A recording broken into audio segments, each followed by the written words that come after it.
नमस्कार जोहार साथियों, झार पाठशाला में आपका स्वागत है साथियों। दोस्तों आज के इस सेशन में हम लोग एक पथिया डोंगल महुआ का जो एमसीक्यू सीरीज था उसको कंटिन्यू रखेंगे। आप लोगों में से बहुत सारे लोगों ने कमेंट किया कि सर इस सीरीज को कंटिन्यू रखिए। दोस्तों बीच में मैंने ग्रामर का एक क्लास दिया था और वो इसलिए दिया था ताकि आप लोगों को ग्रामर की भी जानकारी थोड़ी बहुत हो जाए, कैसे पढ़ना है, क्या पढ़ना है। और एक टॉपिक जो कि आपने वचन देखा और मैंने कोशिश किया है कि वचन आप लोगों को बहुत अच्छे तरीके से समझा पाऊं, और उस केसेस में मैं कितना सफल हुआ ये तो आप ही लोग बता सकेंगे। बाकी आप लोगों को जो प्यार मिल रहा है वो प्यार मैं उसके लिए आपका आभार व्यक्त करता हूं, दिल से आभार व्यक्त करता हूं, थैंक यू बोलना चाहता हूं। आज के इस सेशन में हम लोग देखेंगे एक पथिया डोंगल महुआ से अगली कविता। देखो दो कविताओं का हम लोगों ने देख लिया, हामिन सब एक देख लिया हमने, आगू करब अपन देश का भी हम लोगों ने देख लिया है।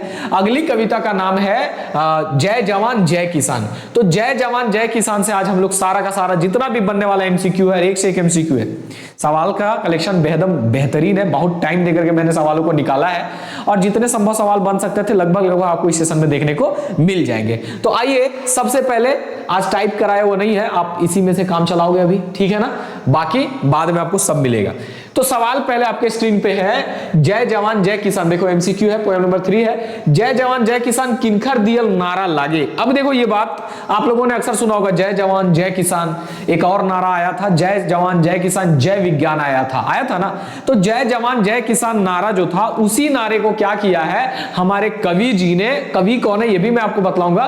तो हमारे कवि जी ने क्या किया, उस नारे को ही शीर्षक बना डाला और फिर उस पर क्या किए, कविता रचने का काम कर दिए हैं। तो सवाल ये है कि जय जवान जय किसान किनका दिया हुआ नारा है। यहां से भी आपके एग्जाम में सवाल बन सकता है क्योंकि ये एक नारा है। क्या है दोस्तों, एक नारा है। तो आप बताओ किनका दिया हुआ नारा है, नेहरू जी का, अटल बिहारी वाजपेयी जी का, लाल बहादुर शास्त्री का या इंदिरा गांधी का। तो आप याद रखना ये लाल बहादुर शास्त्री जी का दिया हुआ नारा है। किनका दिया हुआ नारा है, लाल बहादुर शास्त्री जी का दिया हुआ नारा है। बाकी इन लोगों से हम लोगों को तो कोई लेना देना नहीं है, इसीलिए ज्यादा पोस्टमार्टम नहीं करेंगे। ये सब आपका जीएस का टॉपिक है। बस इतना याद रखना कि लाल बहादुर शास्त्री का दिया हुआ नारा है और इस नारे को जय जवान जय किसान, ताकि किसानों का और जवानों का मनोबल जो हो वो ऊंचा उठे, है ना। देश जो है वो बदहाली स्थिति में था और देश को जवान की और किसान की काफी आवश्यकता होती है, चाहे कोई भी देश हो। और देश क्या था जिस समय लाल बहादुर शास्त्री ने ये नारा दिया था, उस समय फसल जो थी वो युद्ध के कारण बहुत ज्यादा,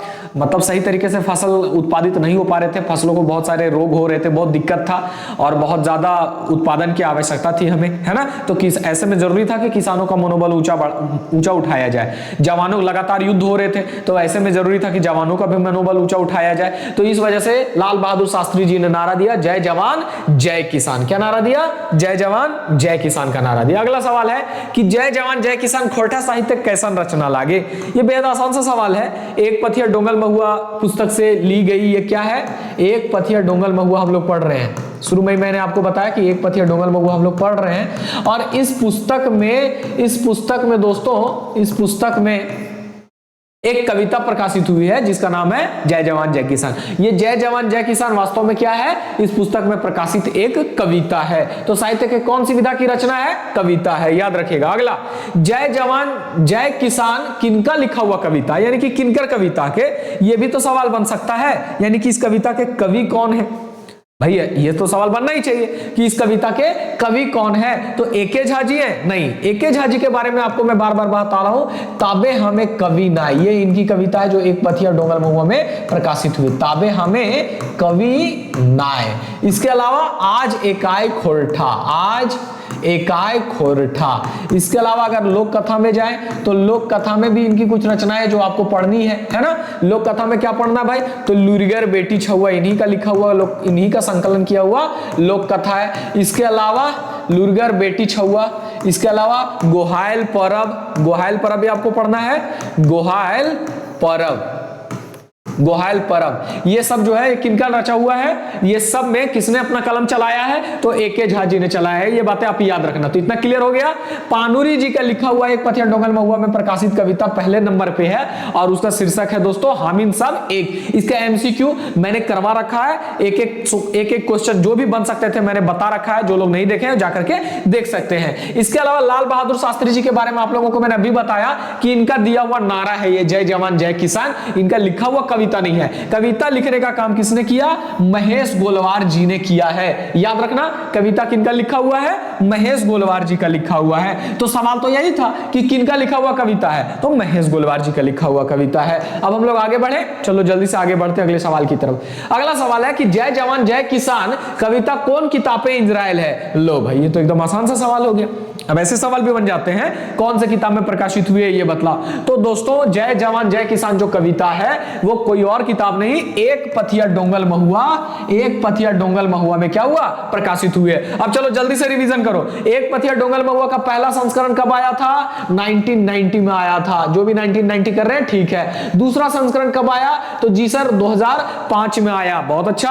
अगर मैं पूछूं कि एक पथिया डोंगल महुआ के डोंगो भैया, यानी कि इस पुस्तक के संपादक और संकलनकर्ता एक ही व्यक्ति है, और उनका नाम क्या है? संपादक और संकलनकर्ता एक ही व्यक्ति है, और उनका नाम है दोस्तों, क्या नाम है बताओ, कमेंट करो जब तक मैं लिख रहा हूं तब तक। तो उनका नाम है संतोष कुमार महतो। देखो दोस्तों, रिजल्ट के लिए जरूरी है रिवीजन, क्योंकि आर ई से रिजल्ट और आर ई से रिवीजन है ना, तो जो रिवीजन करेगा उसी का रिजल्ट होगा। पढ़ लेने से रिजल्ट नहीं होता, एक बार पढ़ोगे भूल जाओगे, गड़बड़ा भी जाओगे बहुत सारे लोग।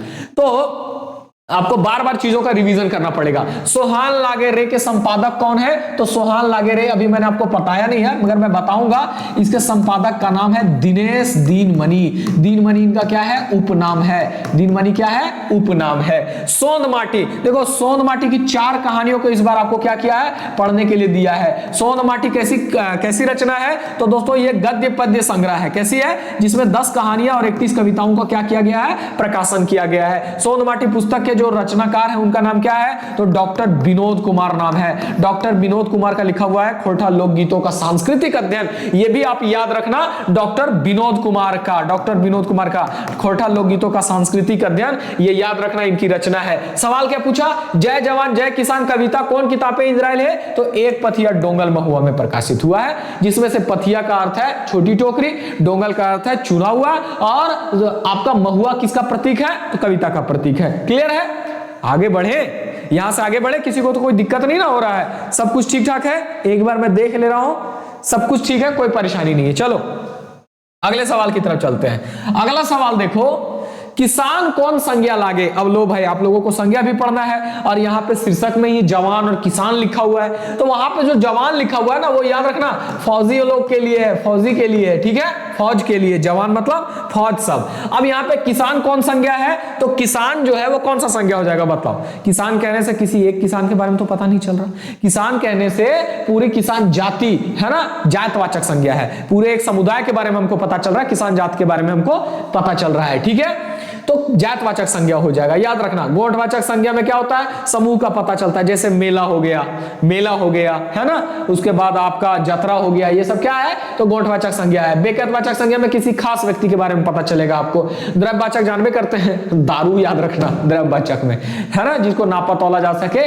वो द्रव्यवाचक संज्ञा हो जाता है। तो ये सारी चीजें मैं आपको बतलाऊंगा धीरे धीरे संज्ञा वाले सेशन में। अभी फिलहाल के लिए इसका आंसर क्या है? जातवाचक संज्ञा। अगला देखो, कवि जी देश कर बीसी केकरा मानवथिन। अब लो, इस कविता में कवि जी ने जिक्र किया और बतलाया है कि देश के बीसी है। तो देश के बीसी का मतलब क्या है? सबसे पहले ये जान लेना है। जैसे शरीर है ना आपका, तो शरीर में मेरुदंड होता है कि नहीं होता है? रीढ़ होता है ना। अगर रीढ़ ही आपके शरीर से निकाल दिया जाएगा, अब रीढ़ भी आपका जो मेरुदंड है 10% दिमागवा वही हो, खाली इतने भर दिमागवा ना है। ये जब पीछे मेरुदंडवा आप देख रहे हैं ना, एकदम कमर से एकदम कनेक्शन है। 10% ब्रेन वो भी होता है, सब साइंस में पढ़ेगा तो नहीं के। अब अभी नया बता दे, तो उसी तरह से देश का मेरुदंड मतलब देश के आधार किनको बताया गया? बीसी का मतलब क्या होता है? बीसी का मतलब होता है मेरुदंड, रीढ़। तो देश का रीढ़ किसको बतलाया गया है? कवि जी ने किसको देश का रीढ़ कहा है? तो देश का रीढ़ जवान और किसान को कहा है। अब सही बात है, अगर जवान नहीं रहेंगे तो देश की सुरक्षा कैसे होगी?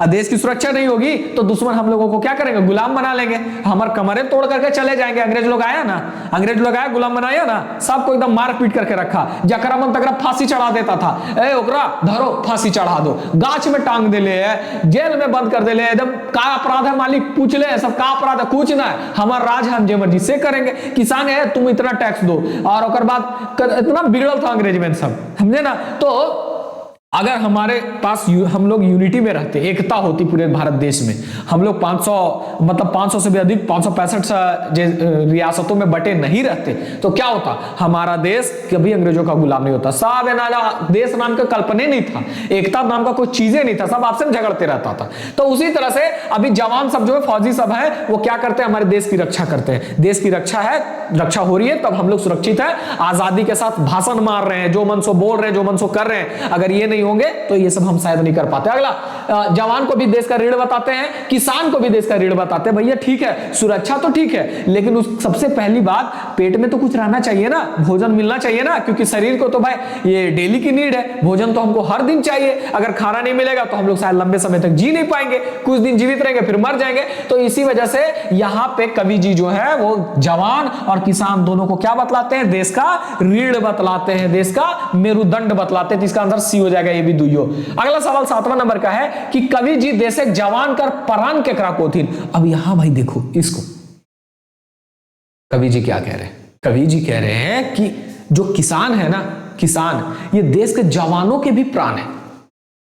शुरू में क्या बोला, बोला कि देश के मेरुदंड है ना, देश का रीढ़ है, जवान और किसान दोनों। लेकिन कहते हैं कि यहां पे थोड़ी सी किसानों की बड़ाई ज्यादा कर रहे हैं, बोलते जवानों के लिए भी प्राण कौन है, तो किसान है। हाँ भाई सही बात है, किसानों को भी तो रसद की आवश्यकता है, भोजन पानी की आवश्यकता है, और भोजन के लिए जो काम कर, भोजन प्रोवाइड करवाने के लिए भाई फसल उत्पादन करने का काम तो किसान ही करते हैं। अगर किसान पैदा ही नहीं करेंगे तो भाई हम लोग खाएंगे क्या, हम लोग क्या, जवान भी क्या खाएंगे, उनको भी तो भूख लग रहा है ना। खाली ऐसी बंदूक लेकर के खड़ा रहने से तो काम नहीं ना चलेगा, भोजन तो चाहिए ना, और भोजन देने का काम कौन करते हैं, तो हमारे किसान सब करते हैं। इसीलिए कवि जी इस कविता में कहते हैं कि जवानों के लिए भी प्राण है। कौन है प्राण, तो किसान। कौन है, किसान। और किसान के लिए यहां पे चासा समीन शब्द लिखा हुआ है, ठीक है। चासा का मतलब क्या होता है, किसान होता है। तो आंसर क्या हो जाएगा, डी हो जाएगा। क्लियर है ना, क्लियर है ना। अगर इन सब सवालों को आप बना लोगे तो आपको कविता आसान लगेगी, याद रखना। अगले सवाल की तरफ चले, चलो अगले सवाल की तरफ चलते हैं। अगला सवाल है कि जय जवान जय किसान कविता के लेतारे गलत के छांटा। अब इस कविता के लेतारे मतलब इस कविता के संदर्भ में, इस कविता के संदर्भ में आपको क्या करना है कि गलत छांटना है। और यहां पे 3 स्टेटमेंट दिया हुआ है, देखो ये थोड़ा सा अलग टाइप का क्वेश्चन है, पढ़ना। कहा गया है कि ये कविता जवान सभी ने बोड़गिरी करल गेल है, यानी कि इस कविता में जवानों की प्रशंसा की गई है। ये कविता दूसरा जो स्टेटमेंट है उसमें लिखा है कि इस कविता में देश के किसान गुला के बोड़गिरी करल गेल है। इस कविता में देश के जो किसान सब हैं उनकी प्रशंसा की गई। बोड़गिरी करल गेल मतलब प्रशंसा की गई है। ये कविता है छोटा नागपुर एक बोड़गिरी करल गेल है। इस कविता में छोटा नागपुर की प्रशंसा की गई है, छोटा नागपुर अर्थात झारखंड की प्रशंसा की गई है। अब ये 3 स्टेटमेंट दिया और बोल रहा है कि जय जवान जय किसान कविता के संदर्भ में आपको छांटना है कि इन तीनों स्टेटमेंट में से कौन सा स्टेटमेंट गलत है। अब option A B C D 4 option है, जिसमें 1 2 3 और डी ऑप्शन में 1 2 दोनों है। तो आपको जवाब देना है, थोड़ा सा दिमाग लगा और आपको समझ में आ गया होगा कि इस कविता में जवान और किसान की बोड़गिरी की गई, प्रशंसा की गई है। यानी कि 1 भी सही है, 2 भी सही है, तो ये भी सही है, ये भी सही है, तो डी भी सही है। तो गलत मेरा कौन सा हो गया, गलत मेरा हो गया सी, और गलत थी तो छांटने के लिए कहा।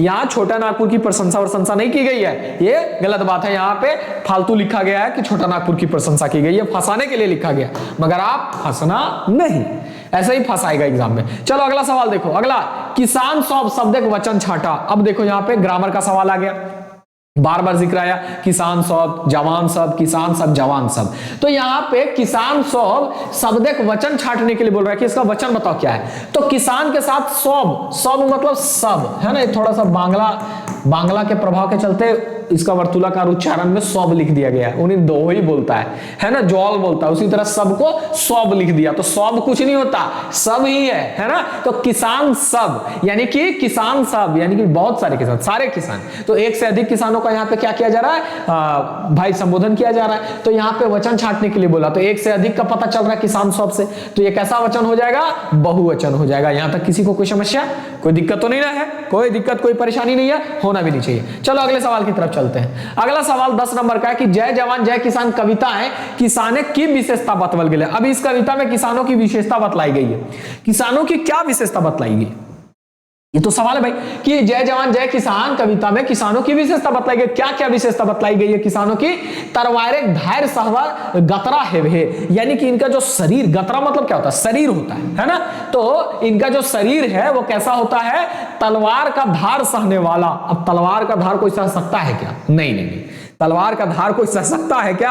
अब कोई आए जो जरा तलवार का धार सहे, इसका मतलब तलवार एक धार का मतलब है कि विपरीत परिस्थितियों को भी सह लेने वाले, विपरीत परिस्थितियों को भी। जरूरी नहीं है कि आपके लिए हर समय परिस्थिति अनुकूल है। जैसे आप भी तैयारी कर रहे हो, आप भी मेहनत कर रहे हो, तो जरूरी नहीं कि हर परिस्थिति आपके अनुकूल हो जाए। आप जैसा चाहो जैसा सोचो वैसा ही होता चला जाए, ऐसा कभी नहीं होता। आपके सामने भी परिस्थितियां जो होंगी विपरीत आएंगी और आपको विपरीत परिस्थितियों से लड़ना पड़ेगा। विपरीत परिस्थितियों से जो लड़ते हैं वही इतिहास रचते हैं। और किसान के लिए जिंदगी हमेशा विपरीत परिस्थिति से भरा रहता है, तलवार के धार पे गिर के जिंदगी रहता है। और किसान सब लगातार संघर्ष करते करते अपने आप को बहुत मजबूत बना लेते हैं, अपन गतरा, अपन गाप के, अपन देह के बहुत मजबूत बना लेते हैं। तो ये बात तो सही है, ये कविता में कहा भी गया है। बरखा हाड़ कपवा जाड़ साहवा जांगरा है वे। अब इनका जो शरीर होता है भाई, बरसात सहन कर जाने वाला, खूब हाड़ कपवा, ठंड, खूब ठंड भी बर्दाश्त कर लेने वाला, खूब गर्मी बर्दाश्त कर लेने वाला होता। मतलब किसान को ना प्रकृति से कोई डर नहीं लगता। इन लोग खूब पानी धूप कुछ न बरसे, कुछ ना एकदम आग ना लग जाए, लेकिन फिर भी ये अपने खेतों में लगे हुए रहते हैं। इनका शरीर इतना मजबूत हो जाता है। खूबे वीर खूबे धीर है वतीर। किसान जो है, जवान किसान जो है ना, किसान जो है वो खूब वीर और खूब धीर होते हैं, मतलब बहुत वीर होते हैं और खूब धैर्यवान होते हैं। भाई सही बात है, किसी की हिम्मत है कि ठंड में अपना बिस्तर छोड़ करके जाए खेत की जुताई करने के लिए?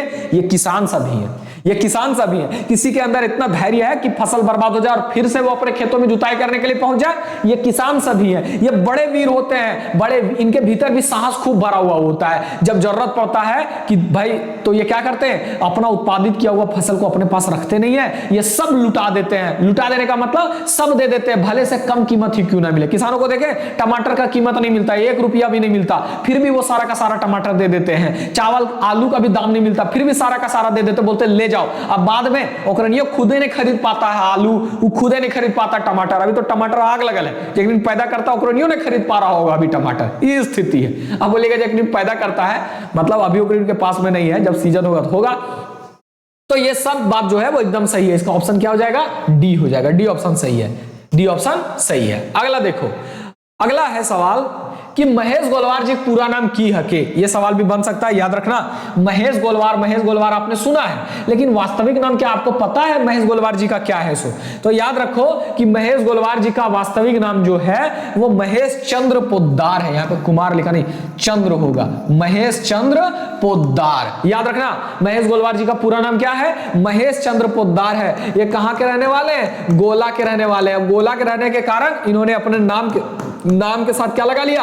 गोलवार लगा लिया। ये गोलवार क्या है? महेश चंद्र पोद्दार जी का उपनाम है। अब कहीं महेश गोलवार ना देकर के महेश चंद्र पोद्दार दे दे तो बेहोश मत हो जाना। ये महेश गोलवार जी का क्या है? उपनाम। महेश चंद्र पोद्दार महेश गोलवार जी का पूरा नाम है। याद रखना, पूरा नाम है। फिर से बता रहा हूं, महेश गोलवार जी का पूरा नाम क्या है? महेश चंद्र पोद्दार नाम है। याद रहेगा। चलो इसके बाद अगले सवाल की तरफ चलते हैं दोस्तों। अगला सवाल है, अगला सवाल है, कवि जी केकर लेल कहो हथिन कि कामे जगत उबे मगरूबे न जाने। और यहां पे खाली स्थान दिया हुआ है और ये सिंगल इन्वर्टेड कॉमा को बंद किया गया। याद रखो कि कवि जी ने किसके लिए कहा कि कामे जगत उबे मगर उबे न जाने, खाली स्थान, जवान, किसान, मास्टर, डॉक्टर। तो इसमें किसके लिए कहा गया है? ये कहा गया, कमेंट करो आप लोग, कमेंट करो। मैं आप सबका कमेंट देख रहा हूं, ठीक है? और सबका कमेंट आपका देख रहा हूं मैं लाइव, मतलब नहीं भी रहूं पर आपका कमेंट मैं देखते रहता हूं। कवि जी केकर लेल कहो थिन कि कामे जगत उबे। उबे मतलब क्या होता है? उबे मतलब ऊब जाना। उबे मतलब ऊब जाना, थक जाना। भला अब ना करबो ना, अब हमर से हो गलो, अब थक गलियो ना पारबो। मतलब ऐसा लोग क्यों बोलता है? बोलता ऊब जाने के कारण। अगर आपको काम में इंटरेस्ट है, जैसे बहुत सारा लोग होता है ना, 4 घंटा पढ़ लियो, 10 घंटा पढ़ लियो, वो देख रहे हैं, वो काम में उसका मन नहीं लग रहा, पढ़ाई में उसका मन नहीं लग रहा, इसीलिए वो टाइम देख रहे हैं। जो पढ़ने में जिसका मन लगेगा वो टाइम देखेगा ही नहीं, उसको पता ही नहीं चलेगा कि हम कितना देर पढ़े। समझ रहे हैं ना? वो सीधे सुबह पूछेगा कितना देर पढ़ा, तो बोलेगा का पता, पूछेगा का पढ़ा, हाँ वो बता देगा, लेकिन कितना देर पढ़ा वो पता ही नहीं करेगा, क्योंकि उसको इंटरेस्ट आ रहा पढ़ने में। जिसको इंटरेस्ट नहीं आता है वो का करत हूं नौकरी, अच्छा रतिया के रात भर पढ़बे, अब 12 बजे से पढ़े शुरू करत हूं, 4 बजे पढ़त हूं, अब 5 बजे सो जेतुन मोबाइल देख करके, अब फिर दिन में 12 बजे उठत हूं, पढ़ेगा नहीं, वो सिर्फ रात में पढ़ेंगे, दिन में पढ़ेंगे, ये करते रहेगा, पढ़े उड़ेगा नहीं। समझ रहे ना, जिसको पढ़ना होता है ना वो ना रात देखेगा ना दिन देखेगा, वो पढ़ते रहता है। समझिएगा मेन बात को। तो वही बात किसान के साथ है, किसान ये नहीं देखता, ये कभी अपने काम से नहीं उबते, कभी अपने काम से नहीं थकते, ये खूब इनका इंटरेस्ट है किसान लोगों को अपना खेती बाड़ी का काम करने में, किसानी का काम करने में। तो ये बात किसके लिए कहा गया है, ये बात कहा गया किसान के लिए। किसके लिए, किसान के लिए कहा गया है। अगला देखो, अगला 13वां नंबर, चुप सधवा और बोर्ड नीडर, कवि जी केकरा कहलथिन। अब ये विशेषता बता रहे हैं, चुप सधवा मतलब चुप साधे रहने वाला, चुप्पी साधे रहने वाला, चुप रहने वाला, खामोश, कितना भी विकट परिस्थिति क्यों ना हो लेकिन एकदम चुपचाप रहने वाला, बोलने वाला नहीं, एकदम बिदक जाए वाला नहीं है, कुछ जरूरत नहीं, तन्नी सुन। अब गाड़ी वाड़ी में देखिएगा, एक बार हम ट्रेन से सफर कर रहे थे, और ट्रेन से सफर कर रहे थे, 2-3 रात से सही से सोए नहीं थे। अब हमारे बगल में एक आदमी बैठा था, बार बार घूमिएगा ऐसे हम सोते सोते कर दे, अब वो हमारा खूब गरियावे, समझ रहे ना, मतलब क्या बोले, जरा सा भी उसको बर्दाश्त नहीं हो रहा था कि हम कायो का टच कर जा रहे हैं, कायो का गर्दनिया पर सर रख रहे हैं। तो लेकिन ये जो हमारे चुप साधवा बड़ लीडर, जो हमारे जवान और किसान होते हैं ना, ये बड़े मतलब इन लोग जो है वो बर्दाश्त करने में एक नंबर, खूब धैर्यवान होते हैं। चुप्पी साधने वाला मतलब यहाँ पे चुप रहने वाला नहीं, चुप्पी साधने वाले मतलब धैर्यवान, धैर्य वाले, और उसके बाद है बोर्ड लीडर मतलब बड़े साहस वाले, खूब लीडर। तो ये किसके लिए कहा जा रहा है, ये दोनों के लिए, जवान और किसान के लिए भी। भाई गोली चल रहा बगल में, गोली लग गया पटनरवा के जैसे साथे है, लेकिन जवान फिर भी चुप रह रहा, वो अपन डट करके गोली मार ले, और एक के टारगेट है कि दुश्मन को उड़ाना है। उसी तरह से किसान केतनो ओकर पसीना चू रहा है, केतनो बेचारा दर्द हो रहा है, लेकिन तब वो अपन काम करते रहता है, एकदम अपन काम में लगल रहता है। तो ये दोनों बात किसके लिए कहा गया है, जवान और किसान दोनों के लिए कहा गया। इसका आंसर क्या हो जाएगा, सी हो जाएगा, याद रखिएगा। अगले सवाल की तरफ चले, अगला सवाल देखो। अगला सवाल है, जय जवान जय किसान किताबें कवि उपनाम छाटा। अब इस सवाल में कहा जा रहा है कि जय जवान जय किसान जो कविता है, इस कविता के कवि का उपनाम क्या है, उपनाम। अभी मैंने जस्ट आपको बताया महेश गोलवार इस कविता के कवि हैं, और महेश गोलवार में ये जो गोलवार शब्द आप देख रहे हो ना, गोलवार, ये क्या है, ये गोलवार उपनाम है। लेकिन उपनाम है किसका, तो इनका पूरा नाम तो हमको पता होना चाहिए ना। पूरा नाम अभी आप सवाल में देखे थे, महेश चंद्र पोद्दार। क्या देखा था आपने, महेश चंद्र पोद्दार, ये इनका पूरा नाम है, और गोलवार इनका क्या है, गोलवार इनका उपनाम है साथियों। तो जय जवान जय किसान कविता के कवि कौन है, तो महेश गोलवार जी हैं, और गोलवार इनका उपनाम है, याद रहेगा। चलो अगले सवाल की तरफ चले। अगला सवाल देखो, अगला सवाल है, जय जवान जय किसान के लस्तंगा नाय है। अब इस सवाल को आप लोग सही करो तो मैं जानू, थोड़ा सा इस सवाल में ट्विस्ट है। तब तक सब कुछ ठीक है, मैं देख ले रहा हूं, सब कुछ ठीक है, हाँ बिल्कुल ठीक है। इस सवाल में थोड़ा सा ट्विस्ट है, ज्यादा नहीं, थोड़ा सा ट्विस्ट है। क्या है, जय जवान जय किसान के लस्तंगा, लस्तंगा का मतलब संबंध, किससे संबंध नहीं है। तो दोस्तों देखो, एक पथिया डोंगल महुआ से, जी हाँ बिल्कुल, एक पथिया डोंगल महुआ में ये कविता प्रकाशित हुई है। महेश चंद्र पोद्दार से, महेश चंद्र पोद्दार आपको पता है महेश गोलवार जी का नाम है, तो ये तो कवि है, तो इनसे संबंध है। ये लाल बहादुर शास्त्री से या संतोष कुमार रवानी से, ये जो नाम आप देख रहे हो संतोष कुमार रवानी, ये नाम केवल गलत दिया हुआ है, इससे कोई संबंध नहीं है। बाकी लाल बहादुर शास्त्री से भी जय जवान जय किसान का संबंध है। क्यों, क्योंकि इन्होंने ही नारा दिया जय जवान जय किसान का, जिसका शीर्षक बना करके महेश चंद्र पोद्दार जी ने कविता रच डाला। तो बोल रहा है कि लस्तंगा नाई है, तो किससे लस्तंगा नहीं है, संतोष कुमार रवानी से इसका लस्तंगा नहीं है, बाकी तीनों से लस्तंगा है, तीनों से संबंध है।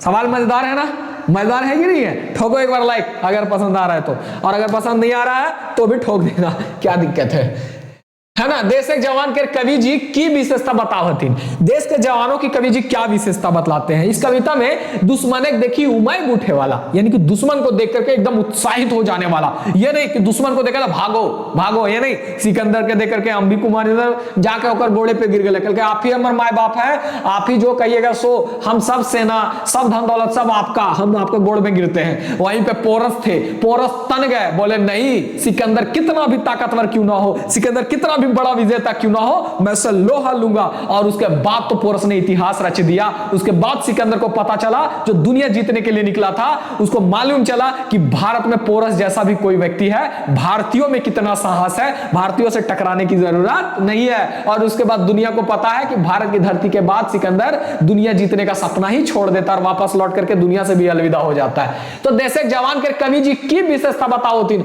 दुश्मन एक देखिए उमैग उठे वाला, दुश्मन को देख करके उत्साहित हो उठने वाला। पैत सांस से देश एक पूजा मगन रवैया। पैत सांस मतलब अपनी हर एक सांस देश के नाम, हर सांस देश के नाम, है ना। चुप साधवा बड़ निडर, चुपचाप चुप्पी साधने वाले मतलब धैर्यवान और बड़े साहसी कौन होते हैं, हमारे जवान। तो ये सब के सब सही है, सब के सब सही है, याद रखना। ये सब में से घुमा के सवाल दे सकता है। आगे बढ़े, अगला सवाल देखो, चासा कौन संज्ञा लागे, इस सवाल का जवाब दो। तो चासा कौन संज्ञा, चासा का मतलब किसान, और किसान जो है वो आपका जातवाचक संज्ञा हो जाएगा। ये सवाल बेहद आसान है, जल्दी से आगे बढ़ते हैं। विपत देख संगी कर बजर तरी डांट मन, चाणे पिघले मोम लेके हवे लागे नरम। देखो विपत देखी, विपत देखे मतलब विपत्ति देख करके संगी कर बजर तर डांट मन। अब अपने संगी को, अपने दोस्त को, बगल बोले ना जिसके साथ हमेशा रह रहा है, जो दोस्त है, अब जब दुश्मन से लड़ाई हो रहा है तो वो क्या कर रहा है भाई, दोस्त को गोली लग गया है, लेकिन फिर भी वो दुश्मन को मारने में लगा हुआ है। ये नहीं कि इधर ध्यान दे, हम इधर ध्यान दे, क्योंकि दुश्मन को मारना ज्यादा जरूरी है। उसको मालूम है कि मेरा लक्ष्य, मेरे लिए दुश्मन को मारना ज्यादा जरूरी है। अगर हम दुश्मन को नहीं मारेंगे तो ये दुश्मन मेरे देश को लूट लेगा, ये दुश्मन मेरे देश पे अपना कब्जा कर लेगा। हाँ, जैसे ही फिर क्या होता है, ऐसा नहीं है कि ये इनका ये बड़े मतलब कठोर मन के होते हैं। डांट मतलब एकदम सख्त मन के, सख्त एकदम वज्र की तरह कठोर मन वाले होते हैं, कब जरूरत के हिसाब से। अब वही जब इन लोगों को टाइम आता है अपनी दयालुता दिखाने का, तो एकदम मोम की तरफ पिघला हुआ अपना सीना, अपना दिल दिखाते हैं। बड़े बड़े दयालु होते हैं आर्मी सब, है ना। आर्मी सब, हम लोग जा रहे थे उधर बगल में आर्मी सब है, आम पूरा देता है खाए के लिए। जाओ सब गांव वाले पहुंच जाता है, पूरा आम बांटते हैं उन लोग। हम भी एक दिन गए, मांग के लाए, हम एकदम बड़ा सारा आम है उन लोगों के कैंपों में, खूब खिलाता है। तो ये लोग बड़े दयालु भी होते हैं, ऐसा नहीं कि बड़े कठोर होते, नहीं, सिचुएशन के हिसाब से इन लोग अपने आप को ढालते हैं, समझ रहे हैं ना। तो इटोना टाकोन का बिताक लागे, ये जय जवान जय किसान का है, याद रखिएगा। अगला सवाल है, जय जवान जय किसान कविता है केकर बड़ाई करल गेल है। तो ये सवाल रिपीटेड है, जय जवान जय किसान में किसान का और जवान का बड़ाई किया गया, ये भी दोनों हो जाएगा। अगला, जय जवान जय किसान कविता है सुख शांति गोड़ा केकरा कहल गेल है। देखो इस कविता में क्या कहा गया है, एक जगह कवि जी कहते हैं कि जो सुख शांति का गोड़ा का मतलब क्या होता है, गोड़ा का मतलब होता है आधार। यहां पे क्या होगा, आधार, ठीक है, आधार है ना, आधार। तो सुख शांति का जो गोड़ा है, आधार है, वो कौन है। तो इस कविता में बतलाया गया है कि जवान और किसान ही है असल में किसी भी देश के सुख शांति के आधार, समझ रहे हैं ना। इन्हीं से, अब जवान है तो शांति, अब किसान है तो भोजन मिल रहा है, अब भोजन मिल रहा है तो आदमी खुश है, सुख से रह रहा है, समझ रहे हैं ना। ये दोनों है तो सुख और शांति है, इसीलिए कवि जी कहते हैं कि इन्हीं से सुख शांति का गोड़ा है, सुख शांति का आधार है, ठीक है, जवान और किसान में कहा गया ये बात। अगला सवाल देखो, अगला है, कवि गोलवार जी अपन पूजा लेवे जुकुर केकरा मानो हथिन। ये कवि जी कहते हैं कि जो देश के लिए सब कुछ करते हैं, जो देश के लिए अपना सर्वस्व न्यौछावर करते हैं, जो देश के लिए अपने प्राणों की आहुति देते हैं, अरे भाई वास्तव में जो किसान है कितना मेहनत करते हैं देश के लिए। तो कवि जी मानते हैं कि मेरी पूजा लेने लायक ये किसान सभी है। कौन है, किसान सभी है। ऑप्शन के हिसाब से क्या हो जाएगा, ए हो जाएगा, ए, है ना, याद रखिएगा। अगले सवाल की तरफ चले, चलो अगले सवाल की तरफ चलते हैं। अगला सवाल है, कवि जी के कर जन्म और मरण सफल मानो होती। बोलते हैं कवि जी, एक जगह लिखते हैं कि इनका जन्म नहीं सफल, इनका मरना ही महान है ना। मतलब ये देश के लिए अपने आप को पूरा जिंदगी न्यौछावर कर देते हैं, इनको कोई लोभ नहीं रहता, इनको सुख शांति सब चीजों से कोई लेना देना रहता है, विलासिता वगैरह से कुछ नहीं, ये अपने काम में मगन रहते हैं और इनके लिए बस देश सेवा ही मैटर करता है, बाकी और चीजें मैटर करती ही नहीं है। तो असल में यही सबका जीना तो सफल है, यही सबका मरना सफल है, बाकी लोगों का जीना मरना सफल है कि नहीं ये पता नहीं, मगर असल में इनका जीना मरना यानी कि इनका जीवन सफल है, इनका जीवन सफल है। तो किसके लिए कहते हैं, दोनों के लिए, ए भी दोनों हो जाएगा, याद रखिएगा। ये मेन चीज ये याद रखना, जन्म और मरण सफल किसान और जवान के लिए बताते हैं। अगला, राजभोग गदाय सदाय काट देलक दीन जे। अब देखो राजभोग का गदाय, राजभोग गदाय मतलब राजभोग की जिनको जरा से भी क्या है, लालसा नहीं है, सिर्फ देश के लिए जो अपना काम करते रहते हैं। कैसन त्यागी रहे इस युग के मानुष से, कैसा त्यागी है इस युग के मानुष जो है, यानी कि किसान और जवान भाई, इन लोगों को जरा सा भी किसी बात का लोभ नहीं है, इन लोगों को जरा सा भी सुख की लालसा नहीं है। बस इन लोगों को एक ही लालसा है कि मेरा देश सुरक्षित रहे, मेरा देश शाश्वत बना रहे, मेरे देश के लोगों का पेट भरता रहे, बस ये, बाकी चीजों से कोई लेना देना नहीं। इसलिए इनको त्यागी कह रहे हैं। क्या कह रहे हैं? त्यागी भी कह रहे हैं। यहां से भी सवाल बन सकता है। तो ये कौन सी कविता में कहा गया? जय जवान जय किसान कविता में कहा गया है। याद रखना, जय जवान जय किसान में कहा गया। आगे बढ़े, आगे के सवाल को देखो। अगला सवाल है कि केकर लस्तंगा जय जवान जय किसान कविता से है। अब इस सवाल का जवाब दो। ये भी थोड़ा सा ट्विस्ट वाला क्वेश्चन है और कुछ नहीं। तो बोल रहा है कि जय जवान जय किसान कविता जो है, इसका लस्तंगा यानी कि संबंध किससे है? तो ए के झा से बिल्कुल नहीं है, सुकुमार जी से भी नहीं है, संतोष कुमार महतो जी से है। क्यों है भाई? क्योंकि एक पथिया डोंगल महुआ में कविताओं का संकलन करने का काम किसने किया? तो हमारे संतोष कुमार महतो जी ने किया। तो ये कविता जो है ना, जय जवान जय किसान, इसके संकलन करता संतोष कुमार महतो है। वही तो पूछ रहा कि किससे है? तो संतोष कुमार महतो जी से है, क्योंकि ये संकलन करता है, संपादक भी है। याद रखिएगा, संतोष कुमार महतो इसका आंसर हो जाएगा। अगला ओखिन। अब ये सवाल देखो, ओखिन कर जन्म सफल, एक जगह कहा गया उनका मरना सफल, उनका जन्म सफल, उनका मरण महान, है ना। तो ओखिन कर जन्म सफल, हिया ओखिन शब्द वचन छाटा। अब लो इसका जवाब दो। ओखिन, ओखिन जो शब्द आप देख रहे हो, एक बार इसको देखो, तब तक सब कुछ ठीक ठाक है। हाँ चलो जल्दी से, ओखिन कर जन्म सफल। यहां पे ओखिन, ओखिन शब्द जो आप देख रहे हो, इसका एक वचन आप लोग तब तक बताओ क्या होगा। एक वचन क्या होगा? ठीक है, एक वचन बताओ। तो ओखिन, देखो ओखिन क्या है? बहुवचन है। ऊ से बना है ओखिन, एक वचन क्या होगा? ऊ। और ऊ क्या है आपका? थर्ड पर्सन है। तो थर्ड पर्सन प्लूरल नंबर यानी कि बहुवचन आइन्य पुरुष। इसका आंसर क्या हो जाएगा? डी हो जाएगा। ओखिन बहुवचन का आइन्य पुरुष है। ये आपको दोस्तों, ये आपको जो वचन आप नहीं पढ़े हैं, तो कल के सेशन में मैंने ग्रामर में वचन पढ़ाया था, आप जाकर के देख लेना, वहां से बहुत चीज क्लियर हो जाएगा। हालांकि ये आपका सर्वनाम में क्लियर होगा जो अभी मैं बतला रहा था। अगले सवाल की तरफ चले। चलो अगला सवाल देखो, देश के जवान खातिर कौन बात नहीं कहल गेले। ये चार ऑप्शन है, इसमें से देश के जवान के लिए कौन सी बात नहीं कही गई है वो आपको बताना है। जीव देलक विदेशे जय अपन देश ले, अपने देश के खातिर जिसने विदेशों में भी जाकर के अपने प्राण दिए, तो ये जवान के लिए सही कहा गया। विपत देख संगी कर बजर तरी डांट मन करवैया, अपने दोस्त को विपत्ति में देख करके भी अपना मन सख्त रखने वाले, यानी कि जब युद्ध हो रहा होता है तो अपने दोस्त को देखते कि दुख में है, मगर फिर भी वो जरा भी यहाँ पे डांट नियर मन करवैया का मतलब है कि जरा भी विचलित नहीं होते, एकदम सख्त रहते हैं, एकदम कठोर बनकर के रहे हुए थे, जबकि देख रहे हैं कि मेरा दोस्त संकट में है, मगर फिर भी विचलित नहीं होते, अपने मन को सख्त रखते हैं। तो ये बात भी जवान के लिए सही है। हाथी घेचा माहुत तरी शोभे वाला, हाथी के गर्दन में महावत की तरह शोभने वाले। तो ये हाथी के गर्दन पे महावत की तरह शोभने वाले जो बात है ना, ये इस कविता में किसान के लिए कहा गया है। किसके लिए कहा गया है? किसान के लिए। और यही तो पूछा कि कौन नाय कहल गए, तो इसका आंसर हो जाएगा सी। जरा सा गौर से देखना, इस सवाल को नहीं गड़बड़ाओगे। हाथी घेचा है, हाथी गर्दन पे माहुत तरी मतलब महावत की तरह शोभने वाले, ये बात किसान के लिए कहा गया है, जवान के लिए नहीं कहा गया। खूबे वीर और खूबे धीर दोनों को कहा गया, जवान और किसान को। तो सब सही है, केवल सी में गड़बड़ है, तो सी आपका ऑप्शन हो जाएगा, याद रखिएगा।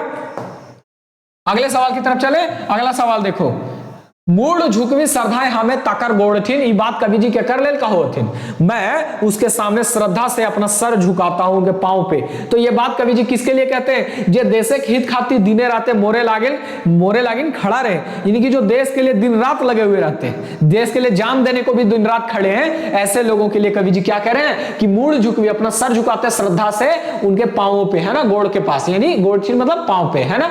तो ये बात कवि जी किसके लिए कहते हैं? इसका आंसर ए ही हो जाएगा। क्या होगा? ए हो जाएगा, ए।